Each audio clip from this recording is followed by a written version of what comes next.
Welcome back to Revise and Resubmit, the podcast that takes, those really dense academic papers and makes them surprisingly interesting. I'm Pavlov. And I'm Nikita. Imagine, just for a moment, that you are completely covered in this really fine layer of orange-red dust. Oh, that sounds incredibly uncomfortable right from the start. Right. It's miserable. The air around you is just suffocatingly hot. It is thick with the humidity of a monsoon. And there's this pervasive metallic smell of decay that you just, you can't wash it out of your clothes. Like it's just baked into the fabric. Exactly. Now, imagine you are part of a U.S. platoon in Vietnam, stepping really cautiously through the paddies. The soldiers that the veteran Tim O'Brien described in his classic book, The Things They Carried. Yeah, an absolute classic. Really heavy reading, though. Yeah, extremely heavy. And in it, he describes how these soldiers were fighting a war against an enemy they could rarely actually see, but they were forced to constantly, intensely sense them. Every odd shape in the brush, or every sudden silence in the jungle. Even just a shift in the air pressure. Yes. Every tiny shift was a signal. They were hyper-vigilant. They were always scanning the atmosphere because, they knew exactly what happened when they didn't. They all remembered the booby-trapped howitzer that blew their friend Kurt Lemon into a tree. Which is just a horrifying image. It is, but they weren't just looking at their environment, right? They were feeling the tension in the air itself. Which is a really profound kind of embodied sensing. The bot becomes this finely tuned instrument registering danger long before the conscious mind can even process a specific visual threat. Like your brain hasn't caught up to your body yet. Exactly.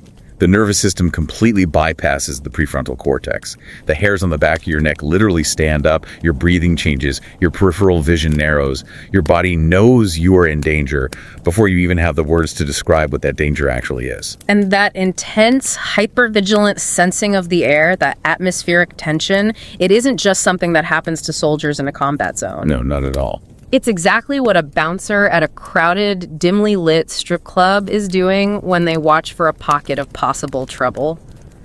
They aren't looking at everyone's individual face. Right. They're noticing that sort of dark human space in the room where someone maybe just laughed a little too hard. Or stepped back a fraction too quickly. Yeah. It's exactly what riot police are doing when they face a surging crowd of protesters. They're feeling the mood shift from peaceful to volatile through the actual vibration in the pavement or the pitch of the shouting. The physical sensation of the space. Exactly. And as we are going to explore today, it is exactly what prison guards do every single day on the landings of our most dangerous institutions. And we should clarify, this isn't just some abstract sociological theory we're throwing around.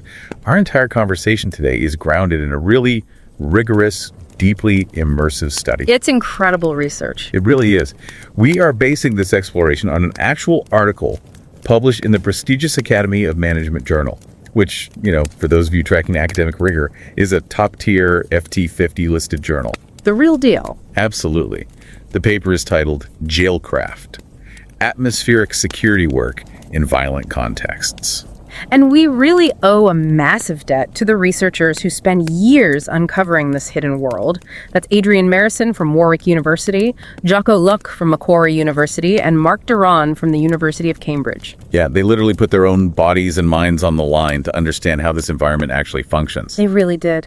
But hey, before we step inside those prison walls with them, there are a few structural updates about the show we want to share with you all. Right, some exciting stuff happening. Yes.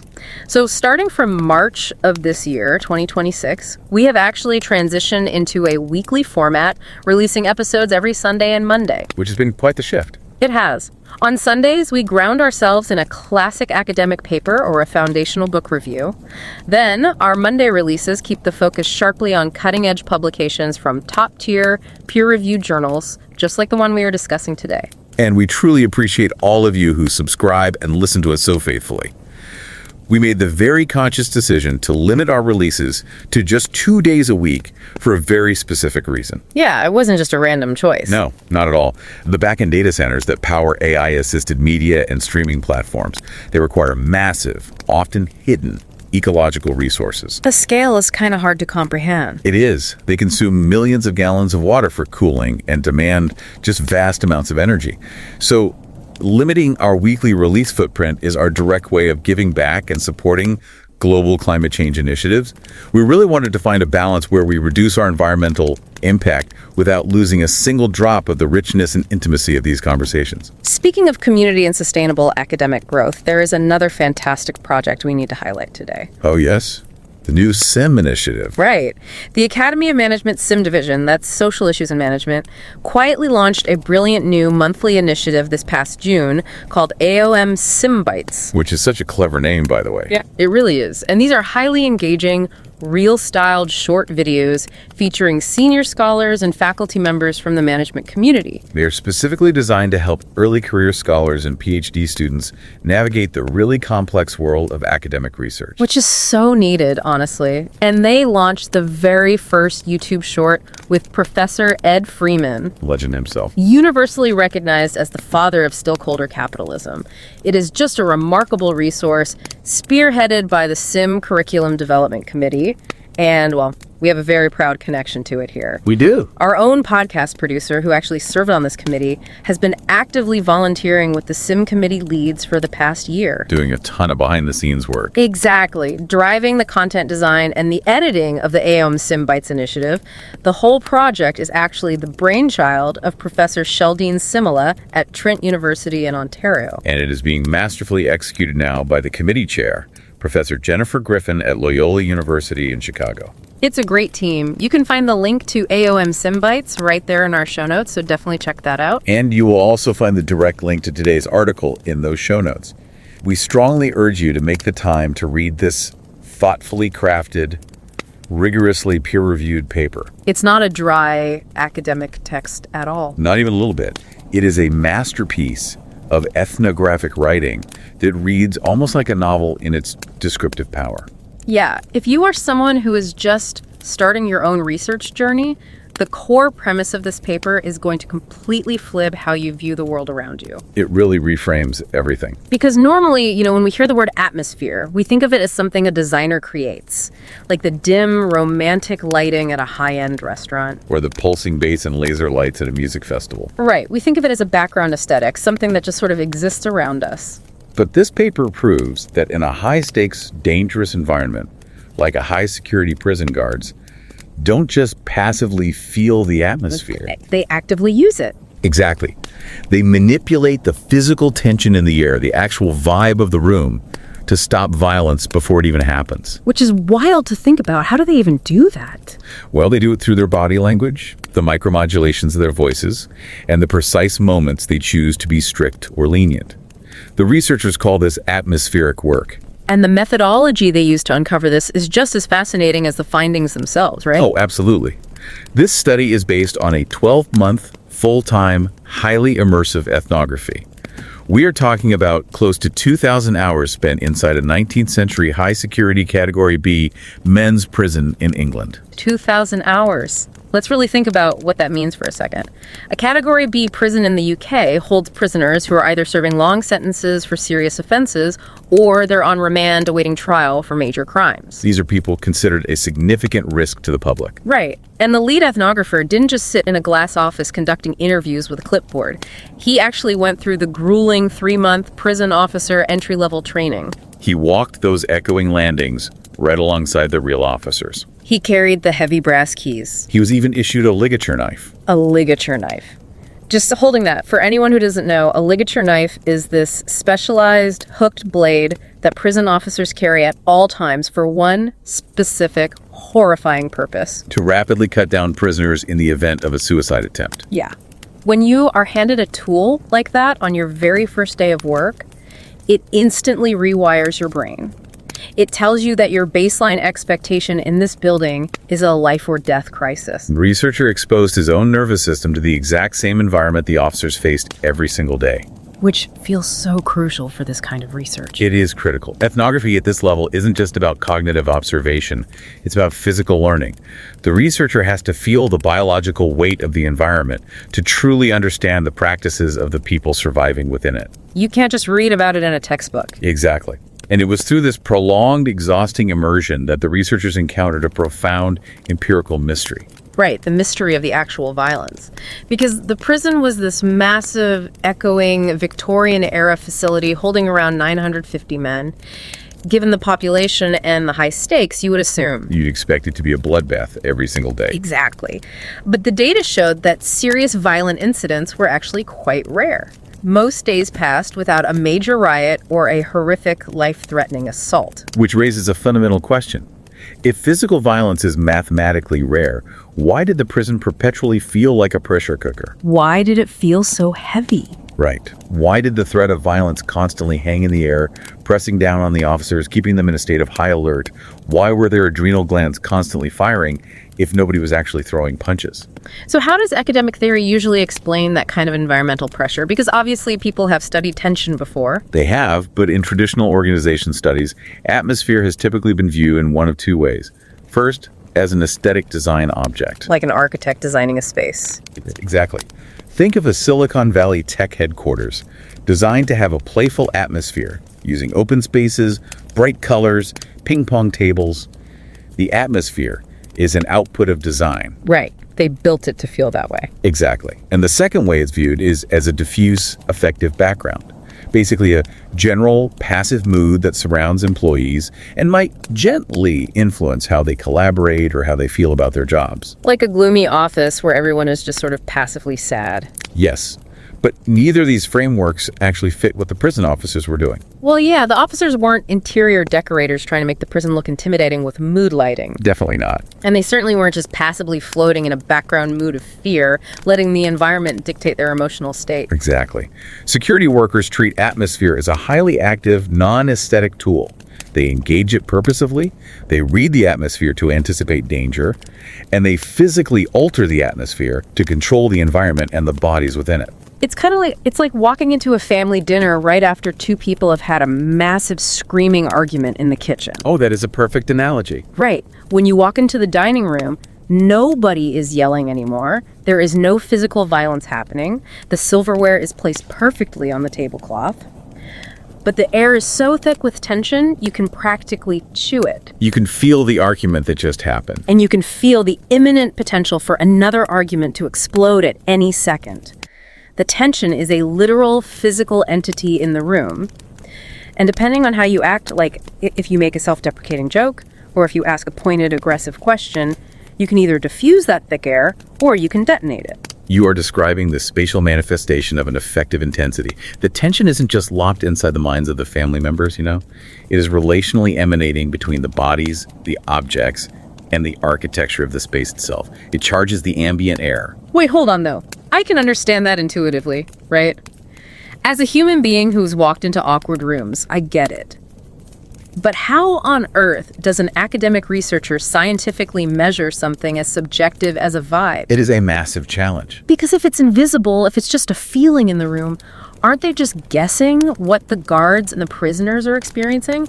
Honestly, it sounds a bit more like poetry than rigorous science. And that is the exact hurdle the researchers had to overcome. Yeah. It goes right to the heart of effective practice theory. They didn't try to measure the air itself with some kind of emotional barometer. So what did they do? Instead, they meticulously documented how the officers' bodies reacted to the air. They observed the corporeal adjustment. Like flinching or leaning in. Exactly. They looked at how bodies moved, how postures stiffened, how eyes scanned, and how vocal cords actually tightened to change the pitch of a voice. The human body itself becomes the measuring instrument. Yeah, by coding these physical, embodied reactions over thousands of hours, they could trace the invisible atmospheric fluctuations. Which leads us perfectly into the first major finding of the paper, the concept of sensory work. Sensory work. Okay, to really understand this, we have to start with the people who have absolutely no filter yet. The novices. The brand new recruits. The new officers entering the prison for the very first time. There is this incredibly evocative field note in the paper that captures this brutal initiation.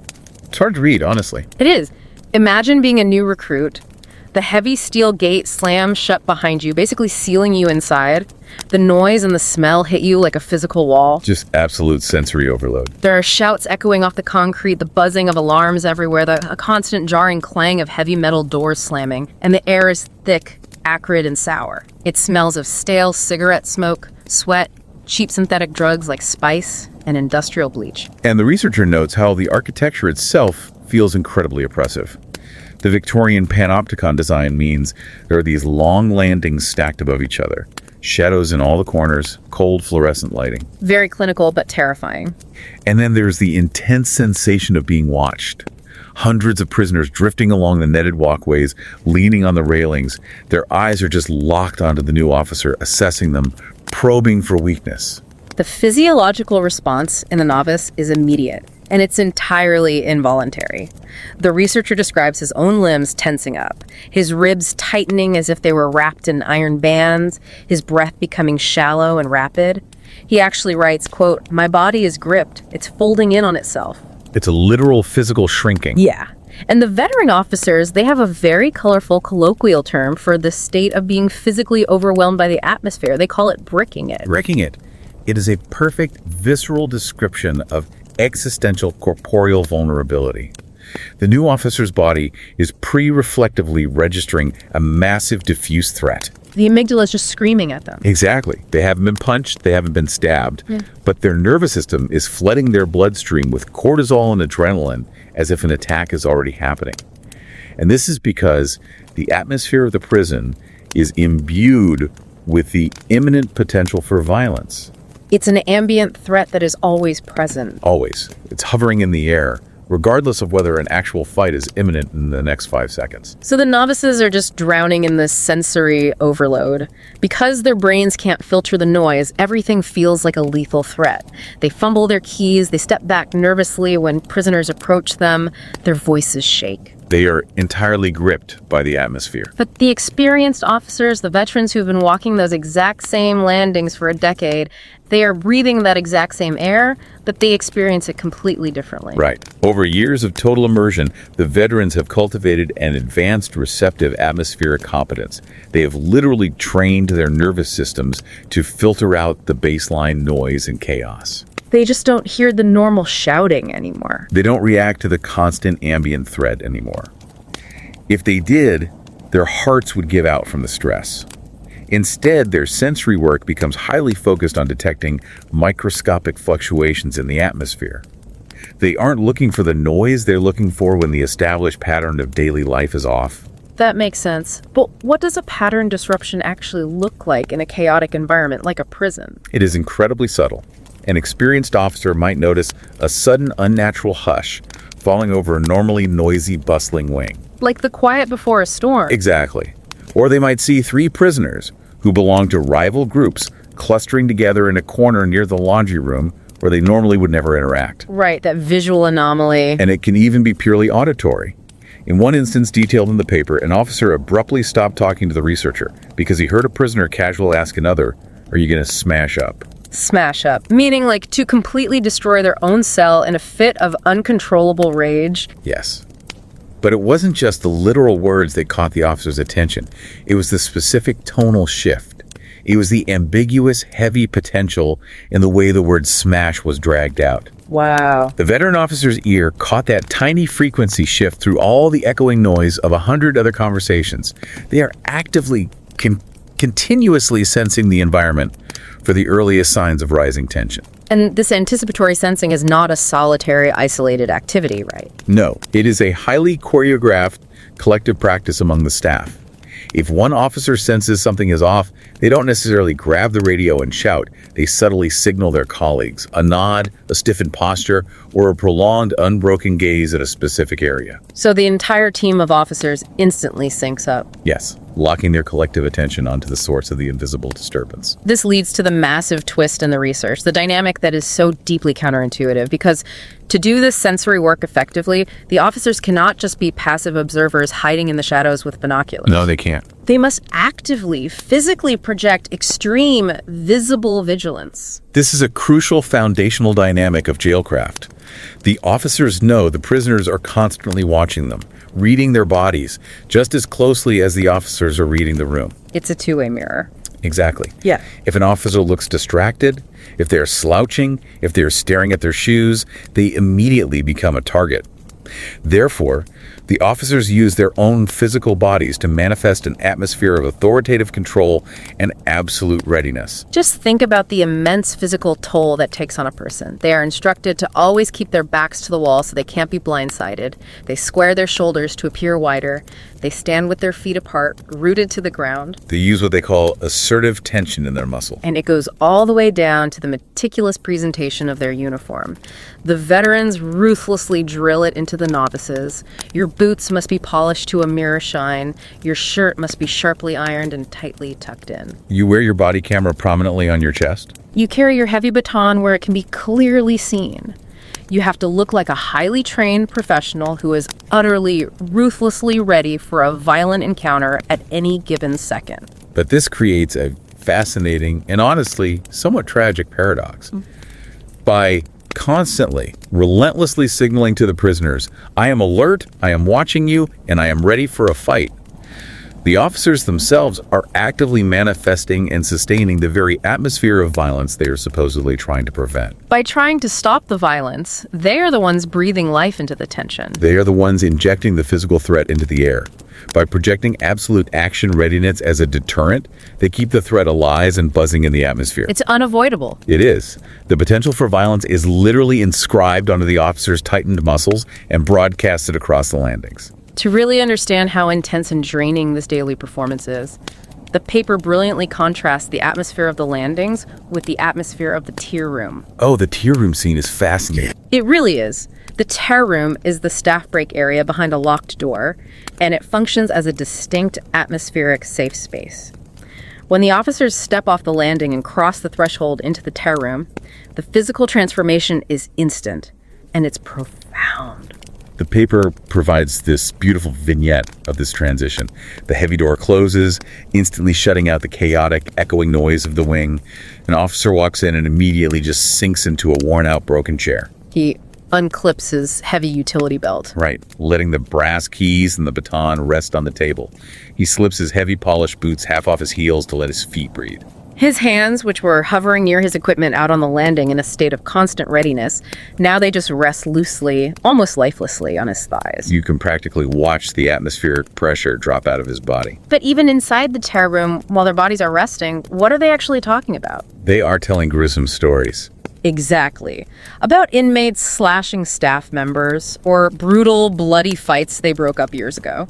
They are using extremely dark gallows humor to process the daily trauma, so they mentally keep the threat alive in their minds. Which is a defense mechanism.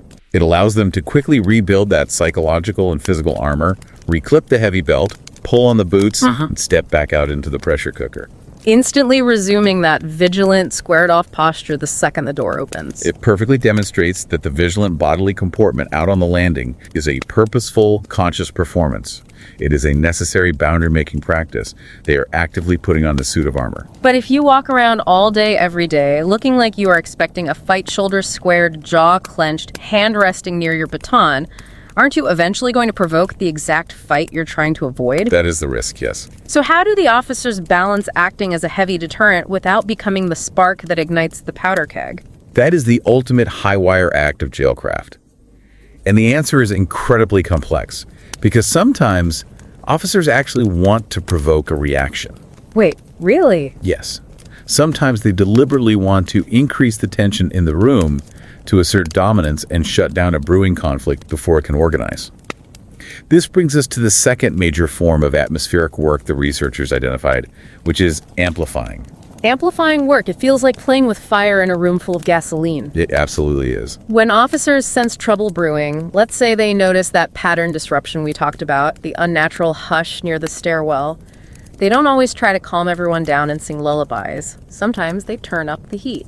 And they do this through two primary methods: zoning and co-opting. Let's look at zoning first. Okay, zoning. Zoning is the purposive, highly coordinated heightening of embodied readiness in specific, targeted areas, usually at specific times when the risk of violence is deemed the absolute highest. So like association time. The most obvious and dangerous example of the study is association time. For those not familiar, association time is the period when up to 100 men are unlocked from their individual cells simultaneously. 100 men? Yeah. They are allowed out onto the landings to socialize, play pool, use the phones, and take showers. And there might be only 4 officers supervising them on a massive, sprawling wing. The mathematical reality of that ratio is just terrifying. It is! The atmospheric intensity naturally and immediately spikes the moment those doors unlock.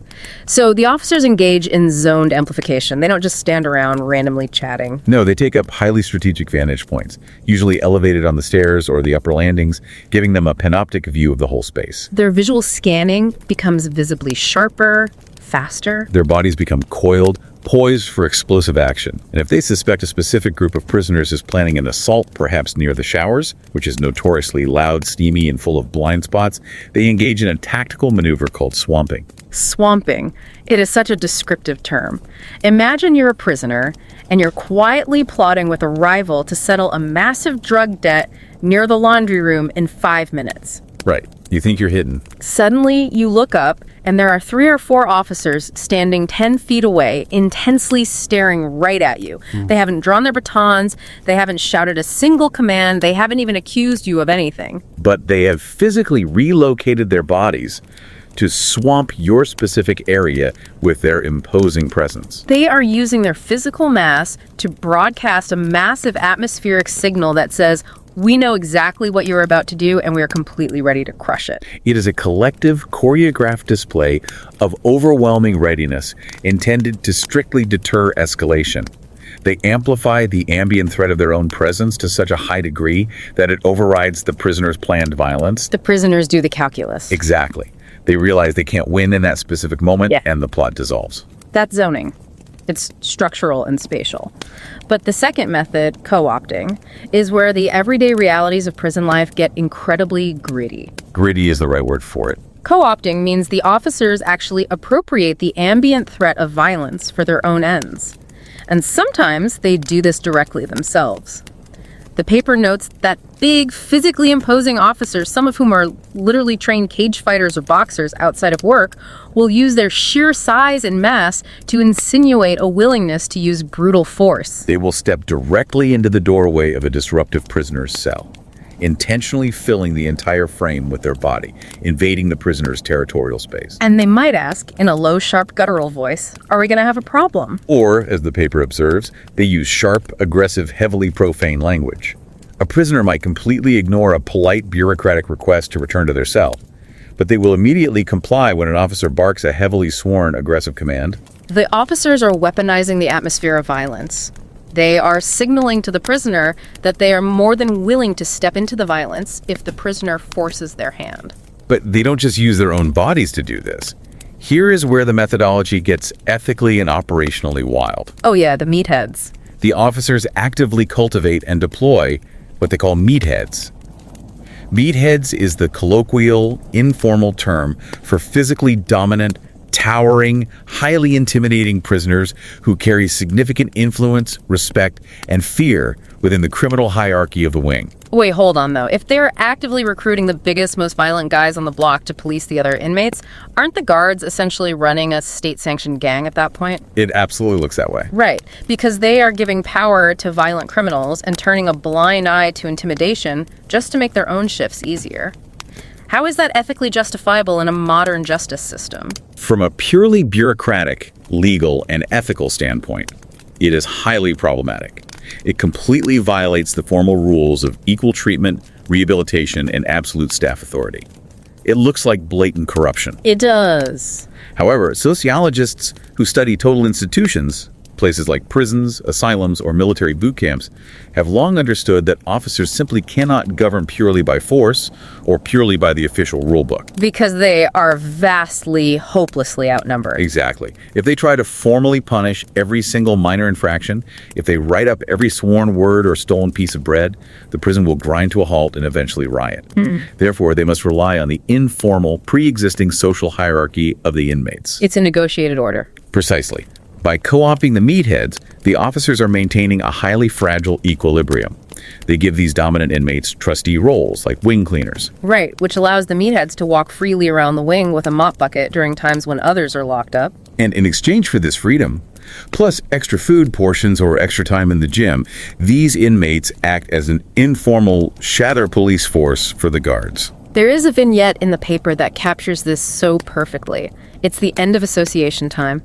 The wing is finally quieting down, the doors are locking, a meathead is dragging a mop across the landing, an officer is leaning on the railing nearby. The tension is palpable even in the description. The officer doesn't look at the cleaner, he doesn't make eye contact, he just speaks quietly into the air, mentioning a specific cell number and a noise complaint from the night before. The mop keeps moving. The cleaner doesn't say a single word back, but the message is received. That night, the noisy prisoner goes completely quiet because the meathead pays him a terrifying visit off camera. The officer used the horrifying physical threat of the prisoner to project a level of deterrence his own uniform simply couldn't achieve. It is a masterful, albeit morally dark, modulation of the atmosphere. It is a precarious tightrope, and the danger of falling off of the meatheads, realizing they actually run the wing and turning on the officers, is immense. And that danger, that constant simmering risk that the amplified tension could spiral out of control into a full-blown riot, is exactly why the third form of atmospheric work is the most vital. It is also, ironically, the most invisible skill an officer possesses. Because if they know how to turn the heat up, they absolutely must know how to turn the heat back down. This is the art of dampening. Dampening techniques are deployed when the officers sense that the tension in the atmosphere is rising dangerously fast, but is still containable without a riot squad. The goal shifts entirely from deterrence and dominance to de-escalation and relief. It requires a complete physical and tonal shift from the officer. Instead of squaring the shoulders and looking massive and imposing, the officer intentionally softens their posture. They might drop their shoulders. They keep their hands visible, empty, with open palms. They drop the volume of their voice, speaking slowly, calmly, almost rhythmically. They are atmospherically signaling to the prisoner's nervous system, I am not a threat to you right now. You do not need to fight me. We can solve this without violence. The researchers identified 3 main dampening practices: discretion, de-escalation tactics, and showing respect. Let's talk about discretion first. It involves selectively overlooking minor technical rule infractions to build interpersonal goodwill and relieve atmospheric pressure. Let's really look at the 3 powerful vignettes in the paper that illustrate this, because they show the profound, surprising humanity required to survive this job. First, the 5-minute shower. Right. A prisoner returns to the wing after a grueling, exhausting day at court. He is sweating, he is highly frustrated by his legal situation, and he has missed the formal association time. So a strict, rigid novice officer tells him he absolutely cannot shower, pointing to the rule book and the schedule. The prisoner is furious. His fists are clenched. He's pacing the landing like a caged animal. The atmosphere is rapidly heating up. Other prisoners are starting to watch, feeding off the energy. It's a powder keg. But an experienced veteran officer, Emily, sees the pattern disruption. She steps in and intervenes. She uses her discretion. She tells the prisoner, quietly but clearly, to go take a quick 5-minute shower and that she will personally stand there and wait for him. She flagrantly breaks the formal rule. She does. But as the shower runs, the hot steam fills the corridor and the tension literally washes down the drain. He is physically cleansed, which restores a tiny fraction of his dignity. When he walks back to his cell, he gives Emily a small, silent nod of thanks. She traded a minor bureaucratic rule violation for a massive structural reduction in atmospheric tension. The second vignette involves de-escalation over a meal, which in a prison environment is a highly volatile flashpoint. Food is currency, it is comfort, and it is control. A prisoner is at the servery line, and the kitchen has run out of the specific hot meal he wanted. He refuses to move. He crosses his arms, his jaw is tight, and he starts screaming, threatening to violently smash anyone who comes near him. So the officer steps forward, but, and this is the crucial mechanical detail, he meticulously maintains interpersonal space. He understands proxemics. He doesn't crowd the prisoner or get in his face. He steps back. He steps back. He keeps his body open, palms showing. And he speaks in this incredibly low, slow, hypnotic voice. He validates the prisoner's frustration. He says he understands it's completely unfair. He admits he can't magically make the meal appear, but he offers the prisoner extra potato chips instead. He doesn't demand compliance. He offers a transaction. Then he waits in silence, letting the calm, unthreatening tone do the work on the prisoner's amygdala. The prisoner grumbles, takes the chips, and walks away.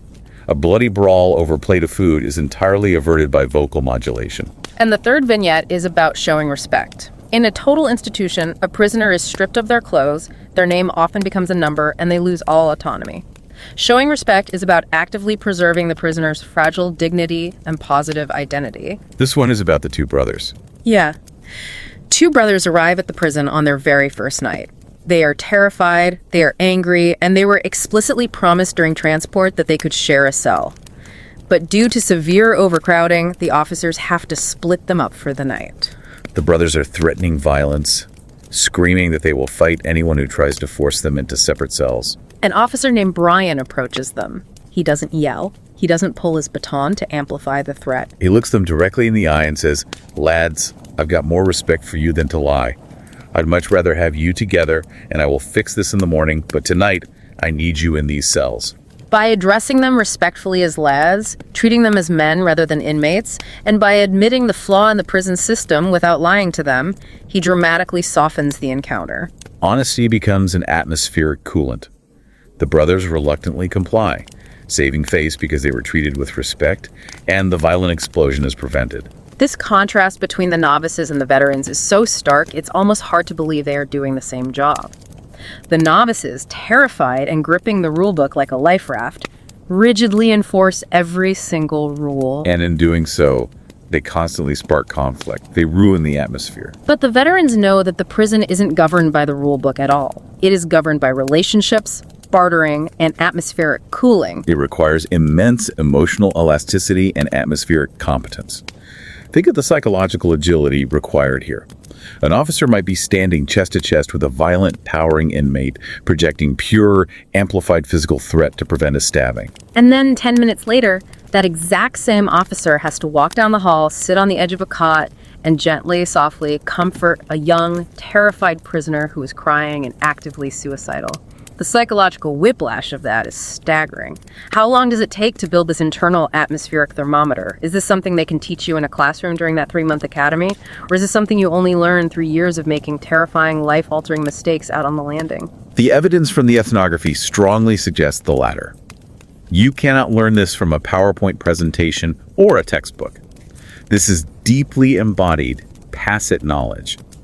It is learned by having your physical body exposed to the atmosphere of imminent violence day after day, year after year. By completely misreading a situation, experiencing the terrifying, violent consequences of that mistake, and allowing your nervous system to slowly recalibrate itself to the true frequencies of the room. This lived experience points to a completely new way of understanding skills in the modern workplace. This isn't just about prison guards anymore. This leads us to the grand takeaways of the research, and how this applies to the broader, supposedly safe society we all live in. Because the researchers use this harrowing prison ethnography to fundamentally redefine a concept proposed by the philosopher Tonino Grifero called atmospheric competence. Right. Grifero originally thought of this in 3 ways. Productive competence, which is the ability to design or stage a pretty environment. Receptive competence, which is the ability to deeply feel a mood. And critical competence. But the prison study completely shatters that framework. The guards certainly aren't staging a pretty environment, and feeling the mood too deeply just makes them brick it, panic, and become entirely useless. So the paper redefines critical atmospheric competence for high-stress environments. It is not just an aesthetic appreciation or emotional intelligence. It is a highly reactive, learned survival skill. It is the ability to preserve your reflexive agency. Your ability to think clearly, breathe deeply, and choose your actions deliberately, while your physical body is completely immersed in a toxic, overwhelming, adrenaline-soaked atmosphere. Preserving your agency in a toxic environment. That applies to so many of us, even if we aren't carrying heavy brass keys. But if we zoom out to the societal level, the implications of this paper are actually quite chilling. You really are. If we connect the mechanics of Jailcraft to the bigger picture of modern society, we are living in an era of intense, accelerating securitization. Our society, our architecture, and our public spaces are becoming increasingly organized around the concept of physical security. Think about the everyday spaces you walk through. Think about the TSA lines at the airport, where you have to take off your shoes and empty your pockets, while heavily armed, unsmiling agents watch your every move. Or the private armored security guards standing outside the jewelry store at your local suburban mall. Think about the militarized police presence, equipped with riot gear and armored vehicles at a peaceful public protest. Because we now know that security work inherently requires the officers to project a vigilant, threat-ready posture to be effective as a deterrent, their very presence physically alters the atmosphere of our public spaces. By standing there, scanning the crowd, physically looking for a lethal threat, they inject the imminent threat of violence into the air we breathe. This is the extrapolation that gave me actual goosebumps when I read it. We deploy all this massive security infrastructure, we hire all these guards to make us feel safe. But because the guards have to look like they are ready for a mass shooter or a terrorist attack at any second, they are atmospherically priming the general public to feel an ambient, perpetual unease. The security infrastructure meant to calm us down might actually be making us subconsciously perpetually anxious. Our nervous systems are constantly picking up on the threat posture of the guards, and we are internalizing their vigilance. It's like swimming in the ocean on a beautiful tropical vacation. You're having a great time. Yep. Then you look out and see a massive industrial shark net stretching across the entire bay. On a logical, intellectual level, you think, great, the local government put up a net, I'm safe from sharks. But on an atmospheric, bodily level, the mere presence of that massive net is screaming at your nervous system, there are man-eating monsters in this water. It completely ruins your relaxation. The security measure itself introduces the dread. We are building a world made entirely of shark nets. It is the ultimate paradox of securitization, and it raises an urgent, deeply uncomfortable question. Are we systematically sacrificing our psychological safety and the relaxed, trusting atmosphere of our communities for the sheer illusion of physical security? Are we unconsciously turning our public squares, our schools, and our airports into open-air prisons, atmospherically speaking? So what does this all mean for you, the listener, whether you are an academic researcher analyzing data or a working professional managing a team? Let's distill the key takeaways here. For academics, you have to stop looking at atmosphere as just a nice background mood or a clever architectural aesthetic design. You have to start studying it as a purposive, real-time, highly physical tool that is manipulated by workers in high-stress, dangerous jobs. And for practitioners, whether you are a high school teacher facing a chaotic, noisy classroom, an ER doctor triaging panicked patients after a car crash, a corporate manager leading a tense board meeting during layoffs, or even a parent dealing with a toddler's massive meltdown in a grocery store. Exactly. You are constantly engaged in atmospheric work. Your physical posture, the tone, pitch, and volume of your voice, and your spatial visibility are modulating the pressure in the room. You are either actively amplifying the tension or you are dampening it, whether you consciously realize it or not. And there are so many curious, entirely open questions left for future research to answer based on this new framework. Absolutely. For instance, how do groups of workers in other fields coordinate this atmospheric work collectively without speaking a word? We saw the prison guard swamping the showers with a single nod. But how does that translate to a surgical team in an operating room when a patient starts crashing? Furthermore, does this embodied atmospheric competence transfer across different jobs? If you are a former nightclub bouncer who is an absolute expert at reading the room, noticing the pattern disruptions, and physically de-escalating drunk, aggressive patrons, does that make you a naturally better prison guard? Or, wildly, does it make you a highly effective corporate HR manager who can walk into a room and instantly de-escalate toxic workplace conflicts? I would love to see how that translates on a resume. The transferability of these deeply embodied nonverbal skills is an entirely new frontier for organizational psychology and sociology. As we wrap up this incredible in-depth exploration of the source material, I want to leave you with a deeply intimate reflection drawn from the beautiful coda at the very end of the paper. It references the classic children's book, The Polar Express. In that story, there is a magical silver bell that only rings for those who truly believe. The conductor tells the young boy that sometimes the most real things in the world are the things we cannot see. It is exactly like dark matter in the universe. We can't see dark matter through a telescope. It doesn't emit light. But we know with absolute certainty that it's there because of its immense gravitational pull on all the visible stars and planets around it. Without dark matter, the galaxy would literally fly apart. Atmospheres are the invisible dark matter of our social lives. We can't see the tension, we can't take a photograph of a vibe, but it exerts a massive, undeniable gravitational pull on our bodies, our nervous systems, our emotions, and our choices. So I want you to take this thought with you today. The next time you walk into a crucial meeting at work, or step into a chaotic classroom, or even just walk through the front door into your own living room after a long, exhausting day, ask yourself, what invisible atmospheric pressure are you projecting into the space? And is your body creating the security and connection you desire, or are you unwittingly amplifying the very tension you fear? And don't forget to subscribe to Revise and Resubmit on Spotify and Apple Podcasts. Until next time, keep those minds curious, keep questioning, and keep revising and resubmitting.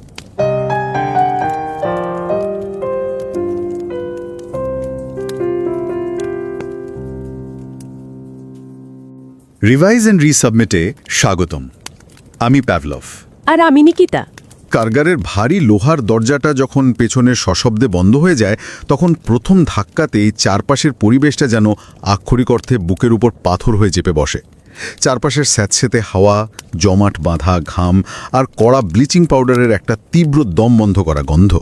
বাপরে, ভাবলেই তো কেমন যেন দম বন্ধ আর অস্বস্তিকর লাগে। একদম তাই। প্রথমবার যখন কেউ জেলের ভেতর পা রাখে, তার স্নায়ুগুলো ঠিক এভাবেই শিউরে ওঠে। চারপাশের বাতাসে যেন এক অদৃশ্য বিপদের গন্ধ ভেসে বেড়ায়। হ্যাঁ, মানে এই বিপদকে হয়তো খালি চোখে দেখা যায় না বা হাত দিয়ে ছোঁয়া যায় না, কিন্তু খুব স্পষ্টভাবে শরীরের প্রতিটি রোমকূপ দিয়ে অনুভব করা যায়। রাইট, মনে হয় যেন বাতাসটা হঠাৎ করেই খুব ভারী হয়ে উঠেছে, আর সেই ভারী বাতাস যে কোনো মুহূর্তে এক ভয়ঙ্কর বিস্ফোরণের রূপ নিতে পারে। ঠিক এই জায়গাটাতেই মানুষের আদিম প্রবৃত্তি বা সার্ভাইভাল ইনস্টিংক্ট কাজ করতে শুরু করে। আমাদের শরীর কিন্তু চারপাশের পরিবেশের এই সূক্ষ্ম পরিবর্তনগুলো মস্তিষ্কের চেয়েও দ্রুত ধরতে পারে। মানে ভয় বা শঙ্কা কেবল মনের বিষয় নয়, তাই তো? একদম। এটি একটি সম্পূর্ণ শারীরিক অনুভূতি বা সোম্যাটিক রেসপন্স। চারপাশের পরিবেশ বা অ্যাটমসফিয়ার যখন বদলে যায়, তখন আমাদের পেশিগুলো নিজে থেকেই টানটান হয়ে আসে, ত্বক সংবেদনশীল হয়ে ওঠে। যেন আমাদের শরীর আমাদের অজান্তেই যে কোনো আসন্ন বিপদের জন্য নিজেকে প্রস্তুত করে নিচ্ছে। আর ঠিক এই অদ্ভুত রোমাঞ্চকর এবং একই সাথে গা ছমছমে বিষয়টি নিয়েই আজ আমাদের এই নিবিড় আলোচনা। সত্যি বলতে আজকের এই টপিকটা আমার ব্যক্তিগতভাবেও ভীষণ পছন্দের।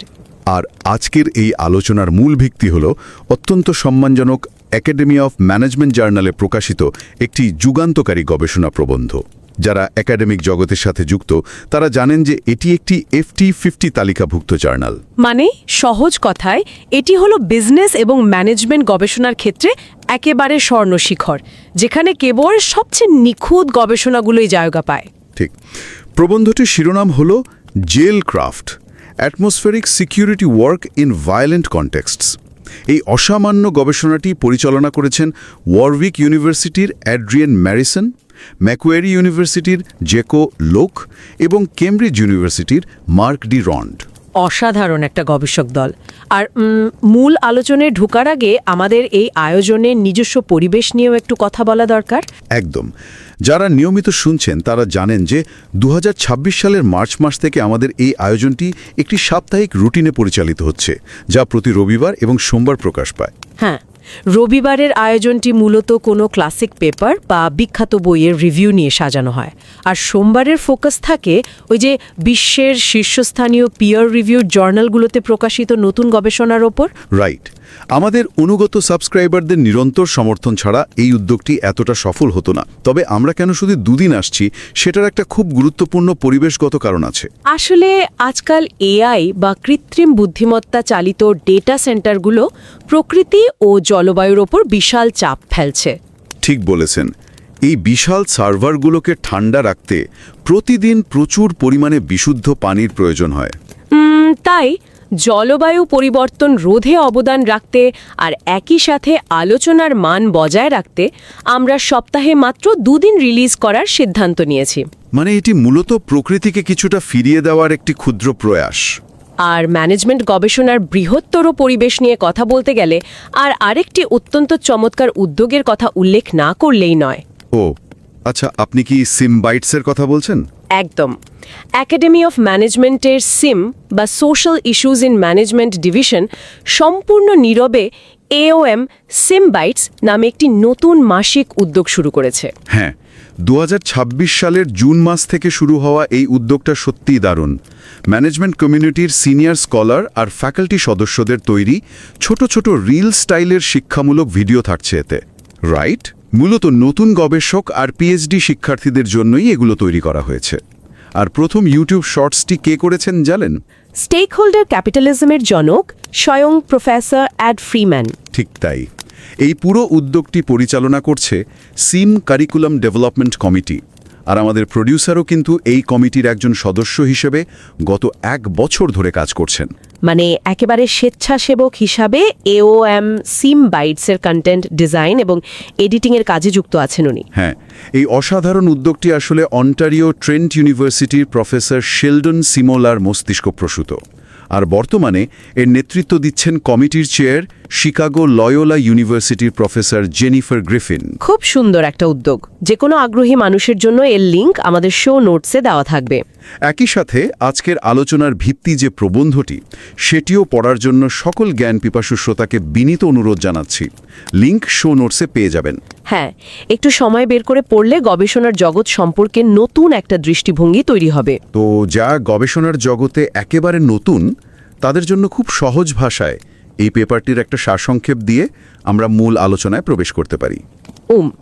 গবেষণাটি মূলত দেখিয়েছে কিভাবে জেলের প্রহরীরা বা প্রিজন অফিসাররা জেলের ভেতরের অদৃশ্য আবহাওয়া বা মেজাজ বুঝতে পারেন। মানে শুধু পরিস্থিতি বোঝাই নয়, তারা নিজেদের বডি ল্যাঙ্গুয়েজ বা অঙ্গভঙ্গির মাধ্যমে সেই থমথমে পরিবেশকে নিয়ন্ত্রণ করে সম্ভাব্য সহিংসতা থামিয়ে দেন।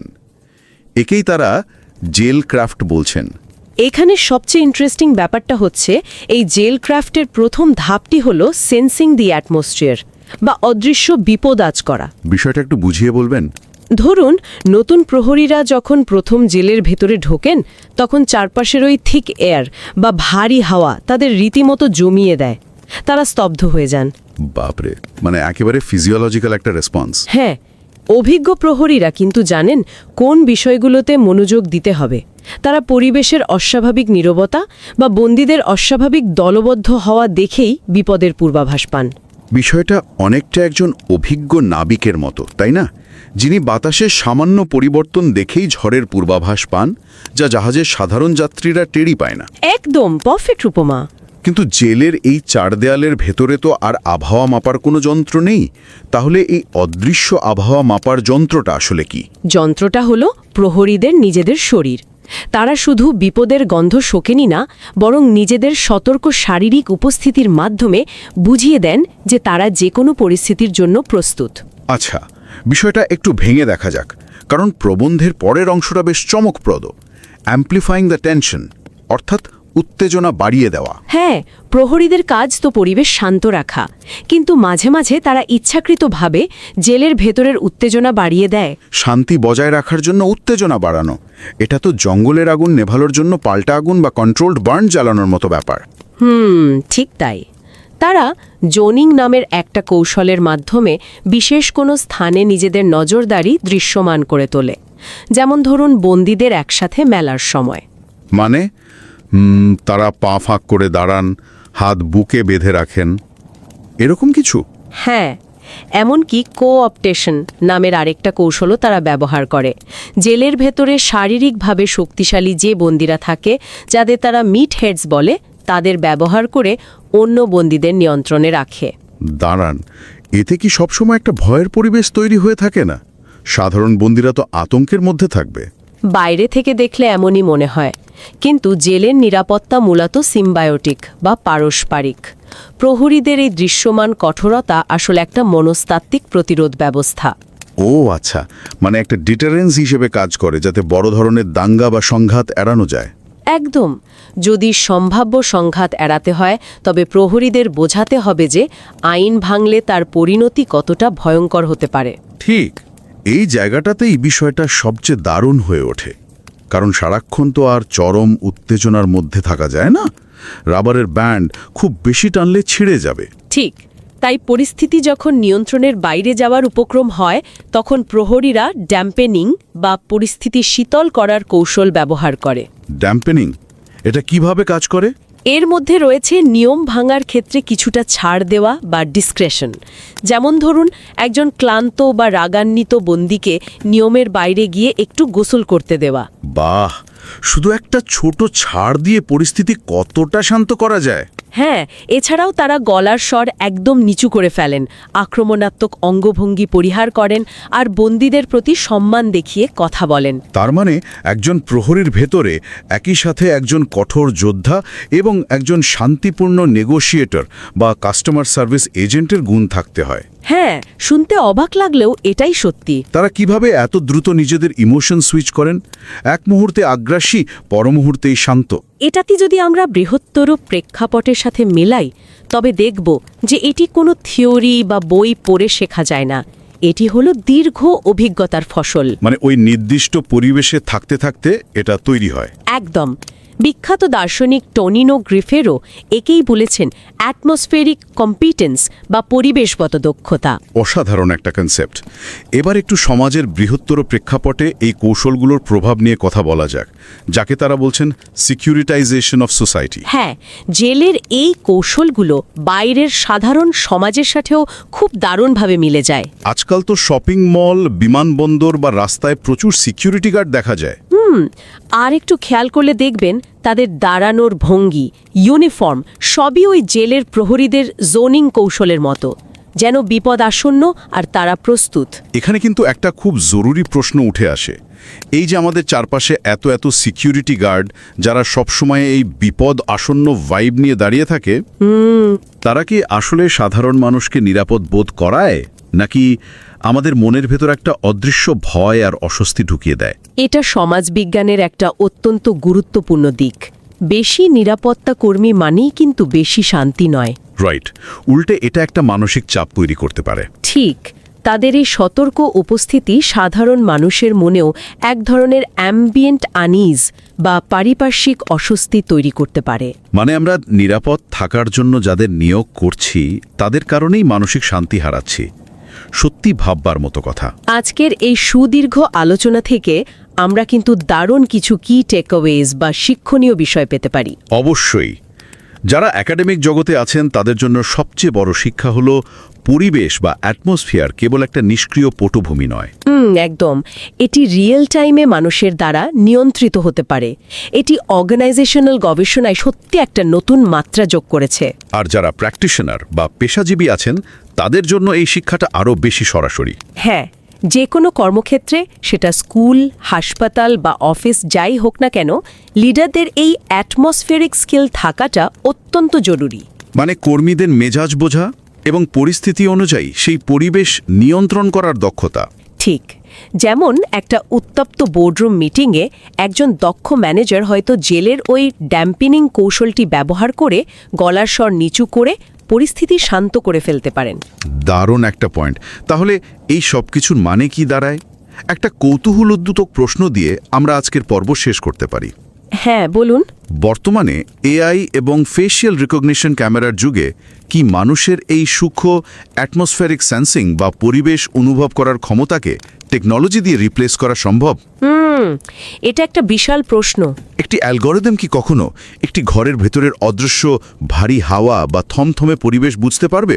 কর্মক্ষেত্রে ক্রমবর্ধমান ডিজিটাল নজরদারির যুগে এটি আমাদের গভীরভাবে ভাবার মতো একটি বিষয়। আমার তো মনে হয় মানুষের শরীর আর স্নায়ু যেভাবে হাওয়ার গন্ধ শুকে বিপদ বুঝতে পারে, যন্ত্র হয়তো এখনও তার ধারে কাছেও পৌঁছাতে পারেনি।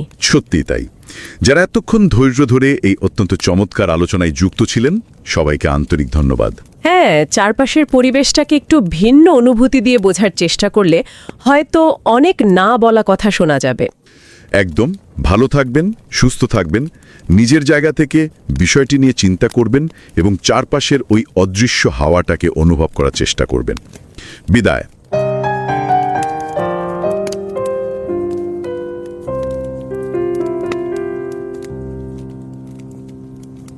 नमस्कार। रिवाइज एंड रीसबमिट में आपका स्वागत है। मैं हूं पावलोव और मैं हूं निकिता। जरा कल्पना की जाए, पहली बार किसी बेहद सुरक्षित और खौफनाक जेल के अंदर कदम रखने का दृश्य। वो अनुभव बहुत डरावना होता है। बिल्कुल। मतलब जैसे ही वो मुख्य दरवाजा पार होता है ना, पीछे एक भारी लोहे के गेट के जोर से बंद होने की गूंजती हुई आवाज आती है। एक ऐसी आवाज जो सीधे रीढ़ की हड्डी में सिरन पैदा कर देती है। और सामने अंतहीन ठंडे गलियारे होते हैं। हाँ, और हवा में वो पसीने, ब्लीच और एक अजीब सी घुटन भरी गंध घुली होती है। मतलब ये सिर्फ कोई भौतिक जगह नहीं है, ये एक ऐसा माहौल है जो शरीर को अंदर तक जकड़ लेता है। सही कहा, सांसें खुद ब खुद उथली हो जाती हैं और कंधे अनजाने में सिकुड़ जाते हैं। हवा में एक ऐसा भारीपन होता है, एक अनकहा खौफ जिसे बिना किसी के बताए तुरंत महसूस किया जा सकता है। ये बिल्कुल वैसा ही है जैसे वियतनाम युद्ध में सैनिक बिना किसी दुश्मन को देखे ही सिर्फ हवा में मंडराते खतरे को अपनी त्वचा पर महसूस कर लेते थे। हाँ, ये भारीपन कोई भ्रम बिल्कुल नहीं है, ये एक बहुत ही वास्तविक एहसास है जिसे छुआ और महसूस किया जा सकता है। मतलब जब हम माहौल या एटमॉस्फेयर शब्द का जिक्र करते हैं तो आमतौर पर इसे किसी जगह की सजावट या बैकग्राउंड से जोड़कर देखा जाता है, लेकिन एक जेल जैसी संवेदनशील जगह पर माहौल कोई निर्जीव बैकग्राउंड नहीं होता। तो आज की ये पूरी चर्चा इसी सजीव माहौल को गहराई से समझने पर आधारित है, और ये चर्चा प्रतिष्ठित एकेडमी ऑफ मैनेजमेंट जर्नल में प्रकाशित एक वास्तविक लेख पर आधारित है, जो कि एक FT50 लिस्टेड जर्नल है। बिल्कुल, और इस लेख का शीर्षक है Jailcraft, atmospheric security work in violent contexts.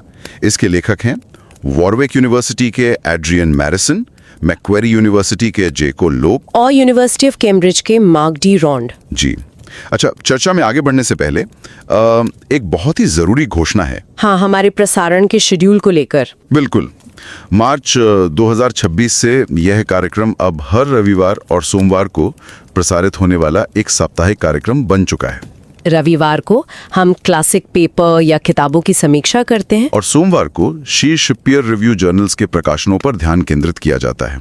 और इस बदलाव का कारण हमारी प्रकृति और जलवायु परिवर्तन के प्रति जिम्मेदारी है। क्योंकि AI आधारित कार्यक्रमों के बैकएंड डेटा सेंटर्स में पानी की बहुत भारी खपत होती है। हाँ, तो एपिसोड्स की संख्या सीमित करके हमारा उद्देश्य कार्यक्रम की गुणवत्ता से समझौता किए बिना पर्यावरण संरक्षण में अपना योगदान देना है। और इसी दिशा में academy of management SIM division ने जून 2026 से एक नई मासिक पहल शुरू की है। AOM SIM-Bytes, है ना? जी बिल्कुल, ये शुरुआती करियर वाले स्कॉलर्स और PhD छात्रों के लिए रील स्टाइल के छोटे वीडियोस, मतलब YouTube शॉर्ट्स की एक सीरीज है। इसे सीनियर स्कॉलर्स द्वारा बनाया जा रहा है। और पहला वीडियो प्रोफेसर एड फ्रीमैन का है, जिन्हें स्टेक होल्डर कैपिटलिज्म का पितामह भी कहा जाता है। हाँ, ये पहल सोशल इश्यूज इन मैनेजमेंट यानी सिम करिकुलम डेवलपमेंट कमेटी द्वारा चलाई जा रही है। और मुझे ये बताते हुए खुशी हो रही है कि हमारे निर्माता, जो खुद इस समिति के सदस्य हैं, वो पिछले 1 साल से सिम कमेटी लीड्स के साथ इस पहल के कंटेंट डिजाइन और एडिट में स्वेच्छा से योगदान दे रहे हैं। ये बहुत ही शानदार विचार ट्रेंट यूनिवर्सिटी ओंटारियो की प्रोफेसर शेल्डन सिमोला का था। हाँ, और अब इसे committee chair professor Jennifer Griffin, जो लोयोला यूनिवर्सिटी शिकागो से हैं, उनके द्वारा आगे बढ़ाया जा रहा है। इसका लिंक शो नोट्स में दिया गया है। तो हम सभी सुनने वालों से आग्रह करते हैं कि वे समय निकालकर इस गहन रूप से पीयर रिव्यू किए गए लेख को जरूर पढ़ें। लिंक शो नोट्स में है। अगर हम नए शोधकर्ताओं के लिए इस पेपर का एक सरल सारांश दें, तो ये अध्ययन इस बारे में है कि कैसे सुरक्षाकर्मी किसी जगह के माहौल को भांपते हैं और हिंसा को रोकने के लिए उस माहौल में बदलाव करते हैं, जिसे बोलचाल की भाषा में जेलक्राफ्ट कहा जाता है। ठीक है, चलिए इसे खोलकर देखते हैं।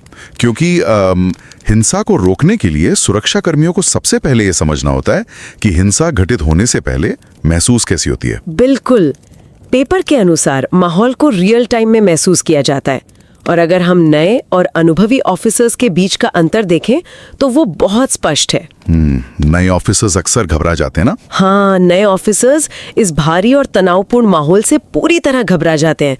उनका शरीर डर से सिकुड़ जाता है। दूसरी तरफ जो अनुभवी ऑफिसर हैं, उन्होंने ये सीख लिया है कि रोजमर्रा की आवाजों या गतिविधियों में कब कुछ अजीब या अलग हो रहा है, जैसे आवाज का अचानक कम होना, हाँ, या कैदियों का बेवजह झुंड बनाना। अनुभवी ऑफिसर्स इस तनाव को सिर्फ भांपते ही नहीं है, बल्कि उनके शरीर का हाव भाव भी इस माहौल का हिस्सा बन जाता है।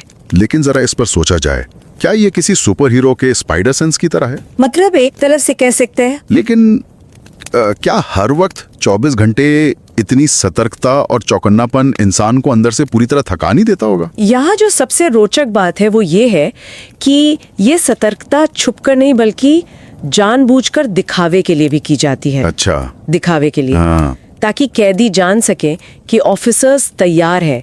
उनकी शारीरिक मुद्रा, उनका तना हुआ सीना, ये सब माहौल में एक संदेश भेजता है। ये तो बहुत ही रणनीतिक है और यहाँ पर बात सच में बहुत दिलचस्प हो जाती है, क्योंकि अगर सुरक्षाकर्मी तनाव महसूस करते हैं तो आम सोच यही कहती है कि वे उसे शांत करने की कोशिश करेंगे।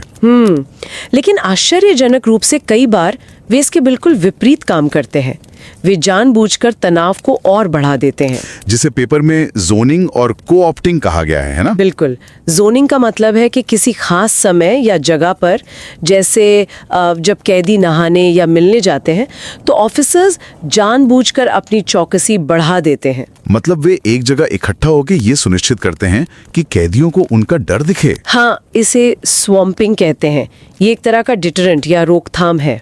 लेकिन ये तो बिल्कुल वैसा है जैसे जंगल की आग को रोकने के लिए कंट्रोल में आग लगाई जाती है, जिसे कंट्रोल्ड बर्न कहते हैं। बहुत सही तुलना है। लेकिन अगर हिंसा के खतरे को रोकने के लिए खौफ और ताकतवर कैदियों का सहारा लिया जा रहा है, तो क्या वास्तव में उसी हिंसक माहौल को बढ़ावा नहीं मिल रहा जिसे वो रोकना चाहते हैं? हाँ, ये एक बड़ा विरोधाभास है और यही इस रिसर्च का एक बड़ा निष्कर्ष भी है कि सुरक्षा और हिंसा का डर, ये दोनों एक दूसरे से जुड़े हुए हैं। सिम्बायोटिक है मतलब? जी, सिम्बायोटिक। सुरक्षा कायम रखने के लिए ऑफिसर्स को वो खौफ बरकरार रखना पड़ता है।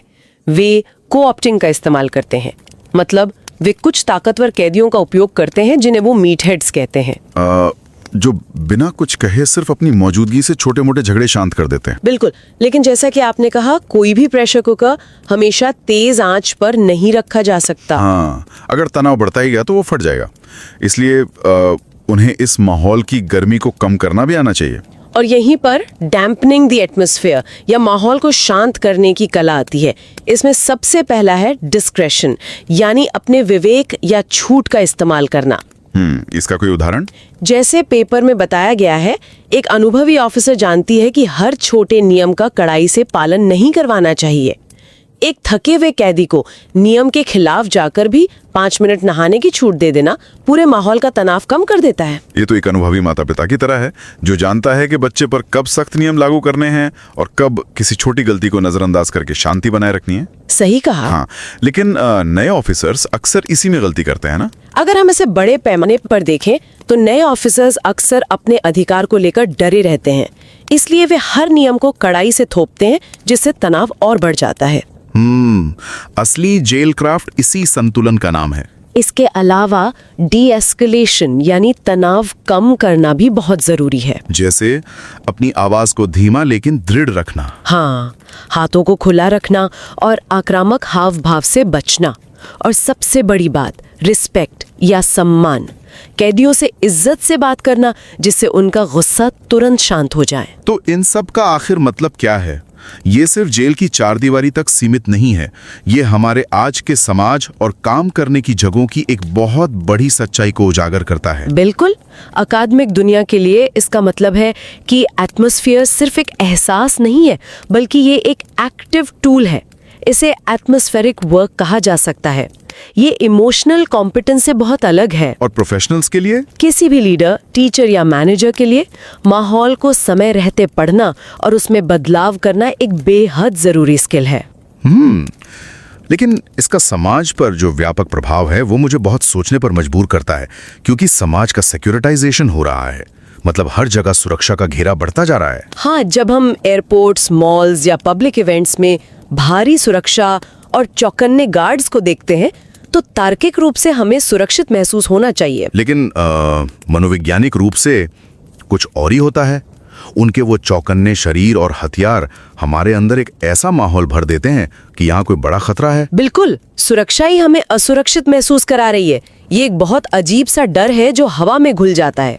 इससे एक जरूरी सवाल उठता है। भविष्य के शोधकर्ताओं को ये खोजना चाहिए कि क्या ये एटमॉस्फेरिक कॉम्पिटेंस सिखाई जा सकती है? हाँ, क्या एक डॉक्टर के क्लिनिक या टीचर की क्लास में ये हुनर अलग तरीके से काम कर सकता है? ये जानना बहुत जरूरी है। और इसी से जुड़ा एक अंतिम विचार जो मैं सुनने वालों के लिए छोड़ना चाहता हूँ। अगर हमारे चारों तरफ दिखने वाले सुरक्षा कर्मियों का अलर्ट रवैया हमें अंदर से डराता है और हमारे समाज में एक अघोषित तनाव भर देता है, तो क्या सच्ची सुरक्षा वास्तव में वो नहीं है जहां हमें ये महसूस ही ना हो कि हमें किसी सुरक्षा की जरूरत है? ये बहुत गहरा विचार है। बिल्कुल। इसी शांत और सुकून भरे विचार के साथ हम आज की इस चर्चा को यहीं विराम देते हैं। अपने आसपास के माहौल को सचेत होकर महसूस करना शुरू करें।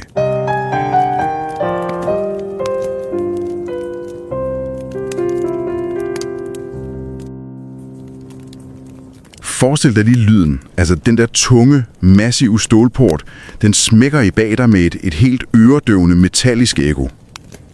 Ja, det gør nærmest lige i maven.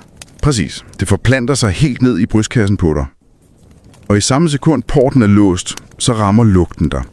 En skark, altså nærmest kvælende blanding af industriel klorin, indestængt sved og så den der sødelige syntetisk røg fra illegale stoffer, der bare hænger tungt og dovner op under luften. Puha, ja. Luften føles jo decideret tyk. Den klistrer til huden.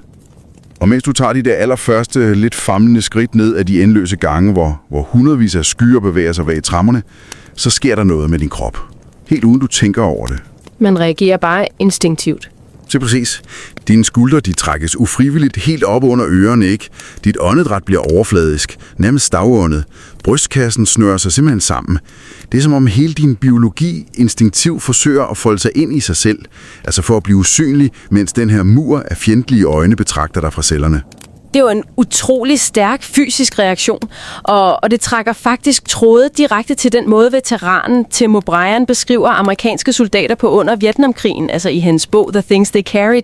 Ja, den er fantastisk. Ikke også? Han fortæller jo om soldater, der trådte ind i en tæt jungle, og bogstaveligt talt de kunne mærke en usynlig fjende i luften. Deres kroppe registrerede simpelthen faren og ændrede kemi længe før deres hjerner bevidst kunne registrere en egentlig trussel. Wow. Og vi kender det jo også i en lidt anden og mindre ekstrem skala fra en erfaren udsmider på en natklub. Han står jo heller ikke bare og overvåger gæsterne med øjnene. Han mærker rummet. Nemlig. Udsmideren kigger ikke nødvendigvis på den enkelte fulde gæst. Han lægger mærke til vibrationerne i gulvet. Han fornemmer, hvis musikken pludselig virker lavere, fordi en hel gruppe mennesker over i et mørkt hjørne kollektivt holder vejret, ikke? Eller hvis nogen pludselig træder et skridt for hurtigt tilbage. Lige præcis, den der sitrende fornemmelse. Ja, den sitrende, usynlige fare. Og det er præcis det, vi skal udforske i dag. Vores analyse bygger på en ganske enestående forskningsartikel, der netop er publiceret i Academy of Management Journal. Altså en af de helt store sværvægter på den prestigefyldte FT50-liste. Det er et fantastisk studie. Det er det virkelig. Artiklen bærer den simple, men utrolig rammende titel Jailcraft, og den er skrevet af Adrian Marrison for Warwick University, Jaco for Macquarie University og Mark Diron for University of Cambridge. Og netop fordi vi i dagens udforskning dykker ned i, tunge, massive systemer, der kræver enorme ressourcer at opretholde, så ligger der faktisk en ret naturlig parallel til en ændring, vi har foretaget bag kulisserne her hos os. Det er rigtigt. Fra marts 2026 er vi nemlig overgået til en ugenlig udgivelsesfrekvens. Så her om mandagen retter vi luppen mod de nyeste publikationer fra de absolut bedste peer-reviewede akademiske tidsskrifter, mens vi så om søndagen tager fat i de store klassikere. Og vi skylder jo dig og alle vores andre loyale lyttere en kæmpe tak for støtten. Vi vil gerne lige dele præcis, hvorfor vi har truffet det her valg. Ja, for som du måske ved, så er AI-assisterede produktioner jo ekstremt ressourcekrævende. Altså de gigantiske datacentre, der driver teknologien bag, de sluger jo ikke bare strøm, de bruger absurd store mængder ferskvand til køling. Det er enorme mængder vand. Det er helt vildt. Så ved at samle vores energi i 2 stærke ugentlige udgivelser, støtter vi aktivt op om de globale klimainitiativer. Vi skruer simpelthen ned for det digitale fodaftryk for naturens skyld, men selvfølgelig uden nogensinde at gå på kompromis med den dybde i analysen, du forventer.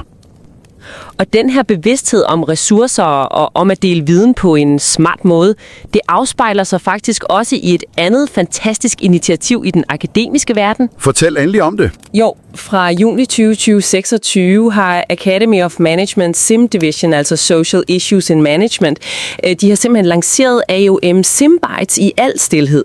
Det er et utrolig spændende månedligt initiativ. De har skabt korte, fængende videoer i et Reels-format, hvor erfarne, anerkendte akademikere deler deres faglige indsigter direkte med Ph.D.-studerende og yngre forskere.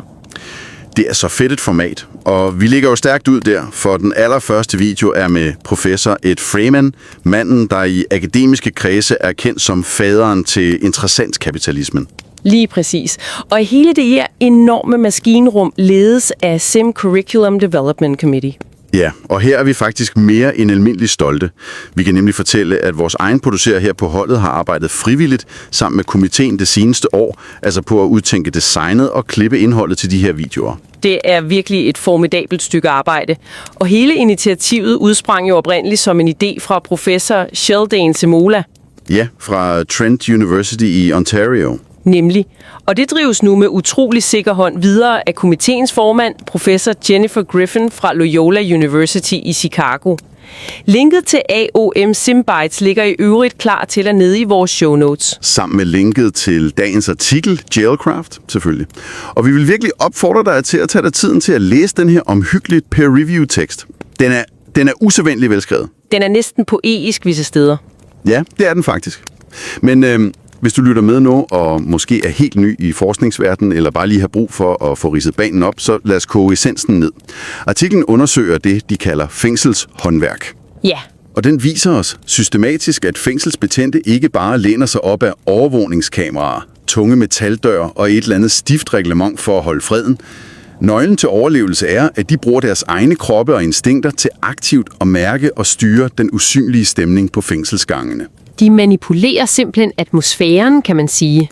Lige præcis. De manipulerer den for at forhindre, at spændingerne overhovedet eskalerer til rå vold. Men for at gribe den tanke, så tror jeg, at vi først må rekalibrere vores forståelse af selve ordet atmosfære. Helt enig. Inden for organisationsforskningen har man jo traditionelt kigget på atmosfære som noget primært æstetisk. Altså noget overfladisk. Noget, man designer sig frem til. Tænk på en natklubejer, der bevidst dæmper belysningen og sætter en dyb, pulserende basmusik på for at skabe en bestemt intim følelse. Eller supermarkedet, ikke? Hvor de pumper en kunstig duft af nybagt brød ud i indgangspartiet, bare for at få dig til at sænke paraderne og købe mere. Lige præcis. I de situationer er atmosfæren jo et passivt bagtæppe. Det er bare noget, man træder ind i. Men forskerne bag den her artikel finder jo ud af, at for fængselsbetjentene, der er luften omkring dem alt andet end et passivt bagtæppe. Den er decideret levende. Det er et materiale, de aktivt former og bearbejder i realtid. Et koncept, forskerne navngiver atmotechnics. Et fantastisk ord i øvrigt. Virkelig. Det lyder lidt som evnen til at læse rummet til en enormt anspændt familiemiddag, ikke? Hvor man lige mærker, om man skal skifte emne. Men her er indsatsen bare liv eller død. Men jeg sidder og tænker på selve metoden. Vi har jo med peer-reviewed videnskab at gøre her. Hvordan i alverden kan man måle, veje og dokumentere noget så flygtigt og subjektivt som en stemning? Ja, og det var jo præcis den metodiske udfordring for etnografen her. Løsningen var radikal og ærligt talt temmelig ubehagelig. Forskeren var simpelthen nødt til at bruge sin egen biologi som det primære måleinstrument. Altså sin egen krop? Ja, sin egen krop. Vedkommende tilbragte hele 12 måneder. Vi taler over 2.000 timer som fluen på væggen i et engelsk kategori B-fængsel. Det betyder, at forskeren gik op og ned af gangene, bar de tunge fængselsnøgler i bæltet og var udstyret med den her lille specialkniv, som personalet altid bærer til at skære fanger ned, der forsøger at begå selvmord. Wow. Det er jo et massivt dagligt pres at udsætte sig selv for. Helt enormt. Og i sine feltnoter nøjes forskeren ikke med at skrive, hvad fangerne sagde, eller hvad der rent fysisk skete. Han noterede nidkært, hvordan hans egen krop reagerede. Hvordan hårene på armene rejste sig, eller hvordan muskulaturen i nakken pludselig spændte op, når atmosfæren på en specifik afdeling blev tyk af udtalt, men endnu ikke verbaliseret aggression. Så ved systematisk at krydstjekke sine egne kropslige alarmer med betjenternes fysiske reaktioner, kunne han simpelthen dokumentere atmosfæren som en reel, observerbar tilstand. Lige præcis. Det gør det usynlige synligt. Det kræver skæld med en enorm dedikation at lade sin egen krop absorbere det miljø i et helt år. Men når du beskriver det her konstante alarmberedskab, så bliver jeg nysgerrig på, hvordan man overhovedet overlever det mentalt på sigt. Altså miljøet er jo i sin natur designet til at være intimiderende. Ja, i høj grad. Hvis de nye betjente, ligesom forskeren, konstant får aktiveret deres indre alarmer, må de vel blive fuldstændig overstimuleret. Det gør de også, og teksten viser faktisk en nærmest tragisk kontrast mellem de helt grønne rekrutter og de hærdede veteraner. Når de nye betjente træder ind på afdelingen, bliver de skyllet over ende af den tunge luft. Deres nervesystem går i konstant overdrive. Det er et fænomen, de internt kalder for breaking it, altså at være decideret skrækslagen og stivnet. Det lyder forfærdeligt. Hvordan kommer det til udtryk? Det resulterer i klodsede bevægelser, de fungler med nøglerne i låsene, deres stemmer knækker over, og de træder ubevidst et skridt tilbage, når en fange henvender sig. De kan simpelthen ikke filtrere i indtrykkene, så de mærker frygten konstant, fordi alt føles som en potentiel trussel. De mangler evnen til at aflæse nuancerne, hvilket jo må betyde, at de erfarne betjente har udviklet et filter for alt det, vi andre vil kalde støj. De lader sig ikke slå ud af det generelle ubehag. I stedet foretager de en form for, nærmest kirurgisk sansning. Præcis. De fanger lynhurtigt de små, mærkelige anomalier. Ja. For eksempel hvis 100 eller støjende fanger pludselig bliver fuldstændig stille under gårdturen, eller hvis mænd fra rivaliserende grupperinger pludselig står lidt for tæt sammen og visker over ved trappen. Nemlig. Og måden de reagerer på de observationer er dybt fascinerende. Veteranerne observerer jo ikke bare passivt for sikker afstand. De manifesterer bevidst deres autoritet direkte ud i rummet. Hvordan gør de det? Deres uniformer er strøgne til noget, der ligner militær perfektion. Deres tunge støvler er nypudset og skinner. De placerer sig aldrig midt i rummet, men altid strategisk med ryggen tungt plantet mod en væg, så de har fuldt overblik. Så de aldrig kan blive angrebet bagfra. Lige præcis. Og deres blik er fast, og de lader det glide langsomt hen over forsamlingen, uden at vige, når en fange kigger tilbage. Alt i deres kropssprog sender et nonverbalt, men øredøvende signal. Vi ser alt, vi viger ikke, vi er klar. Men, og her må jeg lige afbryde, for er det ægte, eller er det skuespil? For jeg vil især mærke i tekstens beskrivelse af fængslets pauserum, the tier room. Der er jo den her utrolige scene, hvor forskeren observerer disse her stenansigter af nogle betjente træde ind bag den låste, topsikrede dør til pauserummet. Og i det sekund døren klikker i bag dem. Så forsvinder facaden. Ja, den kollapser fuldstændigt. Det tunge bælte med udstyr bliver løsnet et par hak. Støvlerne bliver sparket halvt af hælen, så fødderne endelig kan ånde. Skuldrene, der før sad oppe under ørerne, falder tungt ned. De begynder at grine af absurde vittigheder. Det viser jo med al tydelighed, at den knivskarpe, intimiderende tilstedeværelse ude på gangene, det er en bevidst præstation. Det er tillært atmosfærisk forsvarsskjold. Det er en utrolig præcis observation. Men når man tænker over den dynamik, så opstår der jo et kæmpe paradoks, i mit hoved i hvert fald. Hvis betjentene aktivt og bevidst udstråler ekstrem mistro, bærer hånden faretroende nær staven og stiger fangerne ned som om et angreb af sekunder væk, bliver de så ikke selve katalysatoren for den anspændte, voldelige stemning, de formodes at forhindre? Altså fodrer de ikke uhyret? Jo, og det er faktisk et af artiklens mest revolutionerende og uventede fund. Forskerne kalder det for et symbiotisk forhold. For at opretholde den reelle sikkerhed i et fængsel, har betjentene helt bogstaveligt brug for truslen om vold i luften. Vent, de har brug for den. Ja. Det lyder ulogisk, men prøv at tænke over det. Hvis atmosfæren i et fængsel var afslappet og tryg som på et folkebibliotek, hvad ville der så ske? Betjentenes sanser ville blive sløve, de ville miste deres akutte opmærksomhed. Okay. Og i et miljø, hvor der altid er en understrøm af kriminelle agendaer, der er overdreven selvtillid og uopmærksomhed livsfarligt. Sikkerhedssystemet er simpelthen nødt til at næres af en kontrolleret spænding for at forblive intakt. Betjentene mærker atmosfæren, ja, men de sørger også omhyggeligt for at vedligeholde det. Okay, det giver faktisk mening. Så de accepterer og vedligeholder en grundlæggende spændingstilstand, men de går jo endnu længere end det. Hvad sker der i de situationer, hvor de vurderer, at de er nødt til at gribe ind, før en latent konflikt eskalerer? De kan jo ikke bare stå og læne sig op ad en væg, hvis 2 fanger er på nippet til at trække våben. Nej, slet ikke. Og i de situationer benytter de sig af en taktik, forskerne kalder amplifying, altså en bevidst forstærkning af atmosfæren. At skrue op for blusset. Lige præcis. De skruer simpelthen op for det atmosfæriske tryk i et afgrænset område, for at kvæle et optræk til vold, før slaget overhovedet falder. Det sker blandt andet gennem metoder, de kalder zoning og swamping. Hvordan fungerer det i praksis? Jamen, hvis betjenterne fornemmer, at 2 fanger puster sig op over en konflikt nede ved vaskeriet, så løber de ikke derhen med trukne stave og råber af dem. Det vil udløse eksplosionen. Ja, det vil bare eskalere det. Præcis. I stedet tilkalder de tavst hinanden, indtil 3-4 betjente samler sig i en tæt klynge lidt derfra.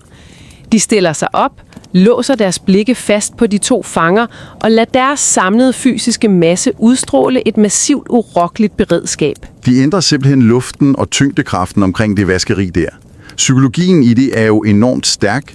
Den tavse, fysiske mur af kroppe fratager fangerne ilten på en måde. Den fjerner opmærksomheden omkring deres egen konflikt. Ja, det suger energien ud af det. Nemlig. Det udløser en helt primal erkendelse hos fangerne af, at de er undertal, og at magtbalancen lige er tippet massivt. Og det uden at der udvekslet et eneste aggressivt ord.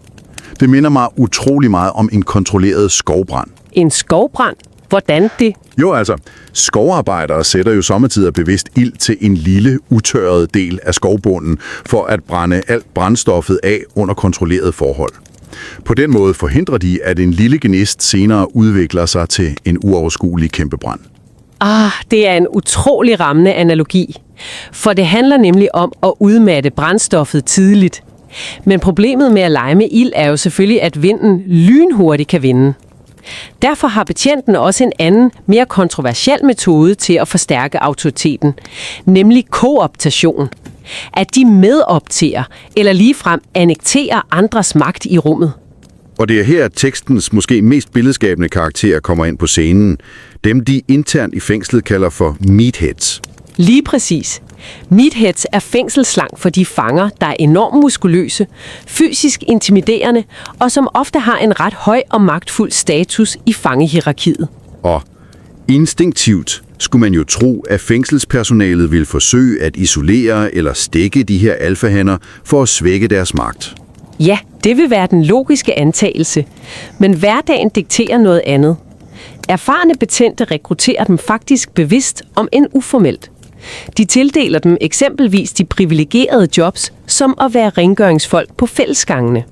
Hvilket jo betyder, at du pludselig har en gigantisk frygtindgydende mand, der går langsomt rundt og trækker en våd moppe hen over linoleumsgulvet hele dagen. Han fylder rent visuelt utrolig meget, og bare akustikken af moppen mod gulvet understreger hans konstante tilstedeværelse, ikke? Netop. Han ændrer hele det fysiske og psykologiske rum bare ved at være der. Forskeren beskriver en ret specifik episode, hvor en ung, ophidset fange skaber røre og hæver stemmen nede ved madudleveringen. Den her enorme rengøringsmand behøvede overhovedet ikke at sige noget eller lægge moppen fra sig. Hvad gjorde han så? Han stoppede bare sin bevægelse, vendte langsomt hovedet og kiggede tungt på den unge fange. Uroen døde på et splitsekund. Betjentene låner i virkeligheden truslen om vold for disse magtfulde fanger. De koopterer miljøets iboende mørke energi og vender den til et redskab for ro og orden. Det er fascinerende. Men man kan jo ikke altid vinde ved at lade musklerne tale, vel? Uanset om det er ens egne eller en lånt rengøringsmands. Hvis vi bliver i billedet af fængslet som en enorm kogende trykkekår, så må der alt andet lige være brug for en ventil til at lukke dampen ud en gang imellem. Ellers springer metallet jo til sidst under trykket. Ja, trykket skal ud. Og det leder os hen til den taktik, der nok kræver allermest finesse, og som forskerne kalder dampning, altså at dæmpe atmosfæren. Betjente ofte nærmest i ren panik insisterer på reglementet og råber højere i et forsøg på at genvinde kontrollen, så ved veteranerne, at det kun tilføjer mere varme til trykkoren. De hærdede betjente kan skifte karakter på et mikrosekund for at deeskalere. Hvordan ser det ud rent fysisk? Deres bevægelser, som før var skarpe og kantede, bliver bevidst bløde og langsomme. De undgår pludselige ryg, deres stemmeleje falder mærkbart i volumen, og de holder ofte hænderne løftet lidt ud fra kroppen med åbne håndflader, altså for fysisk at demonstrere, at de ikke angriber. Der er en utrolig scene i artiklen, som virkelig nejler den her dynamik, synes jeg. Etnografen følger den her erfarne kvindelige betjent, der hedder Emily. Og ja, den scene er fremragende. Ikke? En fange er netop vendt tilbage til afdelingen efter en fuldstændig udmattende og opslidende dag i retten. Han er svedig, han er fuld af indestængt vrede over sin sag, og de officielle tider for at tage bad er for længst overskredet. En ung, uerfaren betjent har sekunder forinden stillet sig i vejen, peget stift på uret og pur nægtet ham badet med streng henvisning til reglementet. lige efter bogen, men helt forkert i situationen. Præcis. Fangen er nu millimeter fra at koge over. Næverne er knyttet hvide, og luften mellem dem er decideret elektrisk. Og så er det Emily træder ind i situationen. Hun trækker hverken sin stav eller truer ham med isolation. Hun aflæser i stedet rummet, sænker skuldrene, ser roligt på ham og siger lavt: "Gå ind og tag et hurtigt bad. Jeg står og venter her i 5 minutter." Det er jo brilliant. Ja, det er. Hun bruger bevidst reglerne. Den her lille bitte, uofficielle sprakke af fleksibilitet fungerer som ventilen. Dampen siver ud af situationen. Emily forstod instinktivt, at blind regelrytteri i den specifikke overophedet atmosfære med garanti ville have resulteret i et voldeligt overfald på den unge betjent. I teksten formulerer de det meget klart. Det handler om at vise respekt for at få respekt. Ja, og der er et andet eksempel, hvor en betjent afmonterer en hel flok vrede mænd, der brokker sig. Han siger bare helt roligt: "Lads, I ved, jeg respekterer jer, og jeg står ikke og lyver for jer." Og den der simple, menneskelige ærlighed punkterer bare aggressionen fuldstændig. Men ved du, hvad der slår mig, når jeg hører alt dette? Det er, hvor utrolig en mental elastik, der kræves af de her mennesker. Tænk på den ekstreme kognitive og følelsesmæssige slitage. Det ene øjeblik skal betjenten spænde hver en muskel og agere intimiderende muskelbund, der er klar til at bruge brutal magt. 20 minutter senere, på den anden side af gangen, skal den præcis samme person slippe al vrede, skrue bissen af og agere blød, lyttende og empatisk konfliktmæler. Er det her bare en form for ekstrem, tilpasset følelsesmæssig intelligens? Altså, følelsesmæssig intelligens. Evnen til at aflæse individers følelser og regulere sine egne, det er selvfølgelig en del af det. Men forskerne konkluderer faktisk, at det her fænomen stikker langt dybere end som så. De introducerer begrebet atmosfærisk kompetence. Atmosfærisk kompetence? Ja, det er en kropsliggjort, ofte helt ubevidst evne til at sanse summen af et helt rums kollektiv intensitet. Du læser ikke bare mennesket, du læser luften mellem mennesker. Det kræver en enorm kritisk atmosfærisk kompetence at kunne mærke den latente vrede og frygt i et rum breje ind i sit eget nervesystem. Vel at mærke, uden at man lader sig kapre af den.